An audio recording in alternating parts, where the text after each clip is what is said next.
হচ্ছে যে একটি কার চরিত্র যেখানে দেখা যাচ্ছে ওপেন, অ্যাকচুয়ালি ওপেনের চরিত্র না, এখানে নিম্ন শ্রেণীর মানুষের যে কি দুরবস্থা, নিম্ন শ্রেণীর মানুষের যে যে কঠিনতম অবস্থা, সেই দৃশ্যটি রবীন্দ্রনাথ ঠাকুর তুলে ধরলেন একটি চরিত্রের মধ্যে দিয়ে। এটা হচ্ছে ওপেন। আসলে এখানে ওপেন নয়, ওপেন হচ্ছে সমগ্র দারিদ্রতার একটা প্রতীক, এক কথা সিম্পল। এখানে ওপেন একটা দারিদ্রতার আর মুখ, আমরা মিছিলে অনেক মুখ দেখি, কিন্তু সেই একটি মুখ আমি দেখেছিলাম যে প্রথমে দাঁড়িয়েছিল। হ্যাঁ, লেখা ছিল লেখক ছিল সুভাষ মুখোপাধ্যায়, মিছিলের মুখ। মিছিলের মুখে আমি সেই একটি মুখ, সেই উদ্দীপ্ত মুখ, জাজল্যমান মুখ আমি একটি দেখতে পেয়েছি। তো এখানেও তাই, এখানে সমস্ত দারিদ্র শ্রেণীর প্রতিনিধিত্ব করছেন কে? ওপেন। তাই তো আমি বলি, তুই এই কথাটা ব্যবহার করতেই পারিস যে সমগ্র দারিদ্রতার আর মানে হয়ে প্রতিনিধিত্ব করেছেন উপেন। রবীন্দ্রনাথ ঠাকুর তুলে ধরলেন। তো রবীন্দ্রনাথ ঠাকুর মূল উদ্দেশ্য ছিল যে আমরা চিরকাল দেখে আসছি উচ্চ শ্রেণী বা সবল যারা আছে তারা চিরকাল দুর্বলের উপরেই অত্যাচার করে চলেছে, এখনো চলছে, সেটাই রবীন্দ্রনাথ দেখাচ্ছে। এবং কোনো কিছু কথা বলে, মানে কোনো কিছু বললে ভয়েসটাকে খুব উচ্চ মানে রাখতে হবে। আমি যদি এখন একটা কথা বলি, আমি যদি বলি যে রাজনীতির কথা, যে শিক্ষায় রাজনীতির প্রভাব কি, আমি যদি বলি রাজনীতি মানে আমি যদি কোনো পার্টির কথা বলি না, যেটা তুলে ধরো, ঠিক তেমনি ওপেন সেটাই বলতে গেলে যে ওপেন চারিত্রিক যে চরিত্রের গুণাবলী বা ওপেনের এখানে ওপেনের দিতে পারে যে জমিদারের চরিত্র কি, বা এটা এখানে কোশ্চেন দেয় না, এখানে ওরম দেয়, এখানে দেয় যে 2 বিঘা জমির মধ্যে দিয়ে কিভাবে যে চিত্রটা রবীন্দ্রনাথ করে তুললেন, দারিদ্রতার যে চিত্র করে তুললেন তার নিজের ভাষায় ব্যাখ্যা করলেন। ঠিক আছে, এরকম কোশ্চেন ঘুরিয়ে দিতে পারে। তো 2 বিঘা জমিতে খুব ভালো লাইন ছিল, শুধু বুঝে 2 ছিল মোট ভুল আর সবে গেছে ঋণে, বাবু বলিলেন বুঝেছ উপেন এই জমি লইব কিনে, তাই তো লাইনটা ছিল এরকম। তারপরে একটা কহিলাম আমি তুমি ভূস্বামী ভূমির অন্ত নাই, তাই তো চেয়ে দেখো মোর আছে বড় জোর মরিবার মতো ঠাই, তাই তো শুনে রাজা কয়ে বাবু জানো তো হে পড়েছি বাগান খানা হবে সমান টানা। এইভাবে ব্যাখ্যাই তো হচ্ছে, মানে হ্যাঁ ওটা এখানে 2 নম্বর খুব কোশ্চেন দেয়, ওটা দিতে হবে, ওটা কি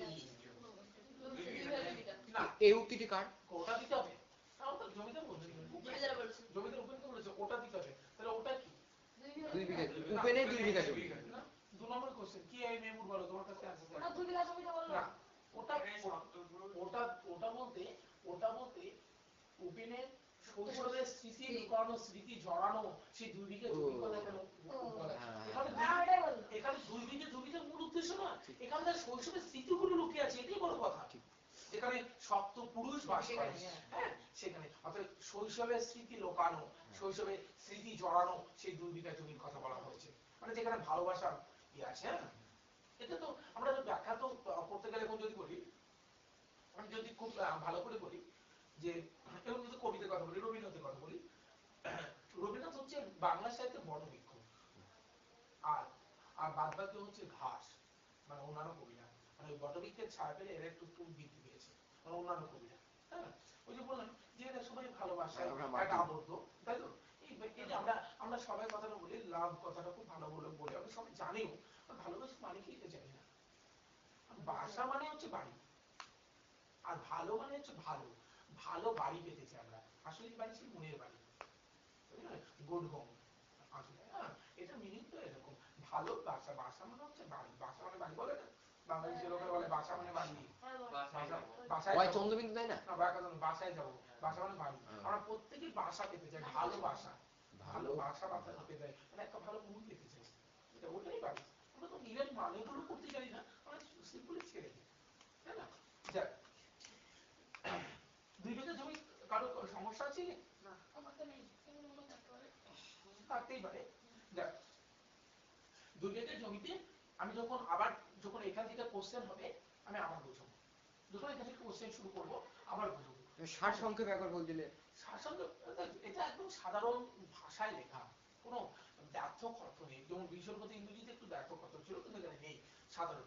আবার যখন আমি কোশ্চেন করাবো তখন আবার টেক্সটটা বোঝাবো, বোঝানোর পরে আমি ভালো করে টেক্সটটা বোঝার পরে আমি প্রশ্ন করবো, তার আগে করবো, ঠিক আছে? আচ্ছা, বিভীষণ প্রতিনিধি যেদিন ছাড়বো সেদিন একবার বলে দেবো, বলে বিভীষণ প্রতি ইংরেজিটা ক্লোজ করে নাও, পরীক্ষা হয়ে যাবে, বলে এই চ্যাপ্টারটা আপাতত ক্লোজ, আবার পরে করবো টেস্টের আগে। ওকে, সভ্য অসভ্য ছিল, যেটা ঈশ্বরচন্দ্র জিজ্ঞেস করবো আখণ্ড গিরি বের করবো না করতে হবে, আমি একটু বলে দিই। হ্যাঁ ঠিক আছে এটা হচ্ছে এই বইয়ে আছে। হ্যাঁ তাই তো এই বইটা পাঠ সংগ্রহ পাঠ তো পড়াচ্ছিল তো। যাক, সভ্য অসভ্য আসলে রবীন্দ্রনাথের এই ঈশ্বরচন্দ্র বিদ্যাসাগরের হচ্ছে, দেখো সভ্য কার, আমি বললাম না এখন মানুষের বিচার হয় তোমার কাছে কত ভালো মোবাইল আছে সেই বিচার হয়, হ্যাঁ তোমার কাছে হ্যান্ডসেট ভালো আছে কিনা সেই বিচার, তুমি কত ভালো মানুষ সেটা বোঝায়। কিন্তু ঈশ্বরচন্দ্র বিদ্যাসাগর বললেন না, সভ্য তারাই সৌজন্যবোধে যারা সবচেয়ে উপরে। আমাদের তো আজকে নীতিবোধটা হারিয়ে গেছে, আমাদের মূল্যবোধের অবক্ষয় হয়েছে, তাই না? আমাদের মূল্যবোধের অবক্ষয়, হ্যাঁ অ্যাকচুয়ালি ওই বার্তাটা দিচ্ছে যে আমাদের মূল্যবোধ নেই, মূল্যবোধের অবক্ষয়, আমাদের নীতিবোধের অবক্ষয়, সেই অবক্ষয় অর্থাৎ আমরা তাদের সভ্য বলতে পারি না। সভ্য হচ্ছে সমাজে কারা, সেটাকে মূল্যবোধ আছে, নীতিবোধ আছে এবং সৌজন্য সদ্ব্যবহারে সবার চেয়ে উপরে, অর্থাৎ কর্তব্য পঞ্চায়েতের মধ্যে আছে। আমেরিকা ব্যক্তি তথাকথিত অসভ্য হলেও আমেরিকা ব্যক্তি মন থেকে সভ্য বাধ্য করা কোথায় একদিকে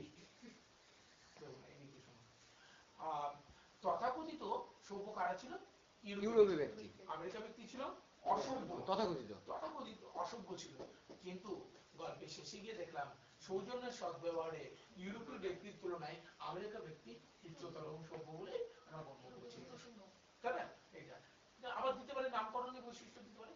তো এই তিনটি টেক্সট হয়েছিল, তোমরা বলছো সভ্য অসভ্যটা ঠিক বুঝতে পারো, নামকরণ, হ্যাঁ হ্যাঁ নামকরণ, এটা চরিত্র কেন্দ্রিক নাকি তোমরা বুঝতে পারোনি বলেছো, অনেকে বলে নামকরণটা কি কেন্দ্রিক, বিষয় কেন্দ্রিক, তিন ধরনের হতে পারে এটা, হ্যাঁ সভ্য অসভ্য, হ্যাঁ চরিত্র চরিত্র কেন্দ্রিক কি করি, কারোর চরিত্রতে নাই বিষয় কেন্দ্রিক হবে, কারণ সভ্য অসভ্য সবকিছু বিষয় বুঝাচ্ছে না, বিষয় কেন্দ্রিকই হওয়া উচিত।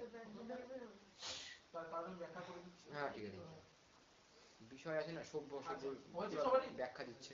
দেখো তাহলে আমি আর কিছু বললাম না, কিন্তু আপাতত আমি ধরে নিচ্ছি আমি দুটো পড়া হয়ে গেছে, তোরা বুঝিয়ে গেছিস, দুটো পড়া বুঝিয়ে গেছিস, সভ্য অসভ্য এই দুই বিঘা জমি এবং তো জানি, কিন্তু কি হচ্ছে বলে শরীর খারাপ, কতটা সত্যি, পেটে ব্যথা, কতটা সত্যি এটা এবার সত্যি তো জিজ্ঞেস করবো বাড়িতে, কিছু মিথ্যে পাবো না তো, ঠিক আছে এটা বুঝবো,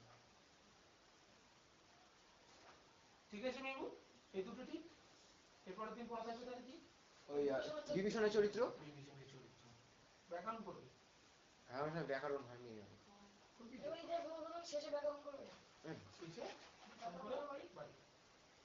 কেন, হ্যাঁ তাও হ্যাঁ ঠিক ঠিক ঠিক হ্যাঁ লাস্টে ব্যাকরণ করবো, আমি যে পরের দিন আবার তো তুমি দুটো পড়া নিতে পারবো, হ্যাঁ ঠিক পড়া তো নিতে পারবো,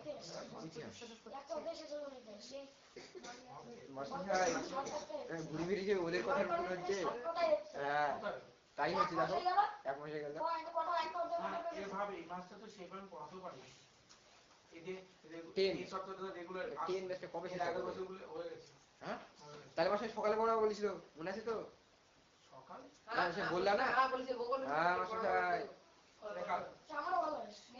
মাসটায় ভুলি গিয়ে গেছিস, মাসে বলবো না পড়াবে 10 ব্যাচ হয়ে গেলে, হয়েছে যে যত তাড়াতাড়ি খাতাটা দিতে পারবি তার খাতাটা তত ভালো করে দেখা যাবে,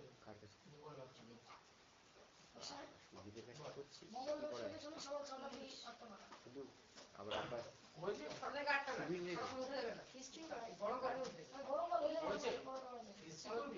হ্যাঁ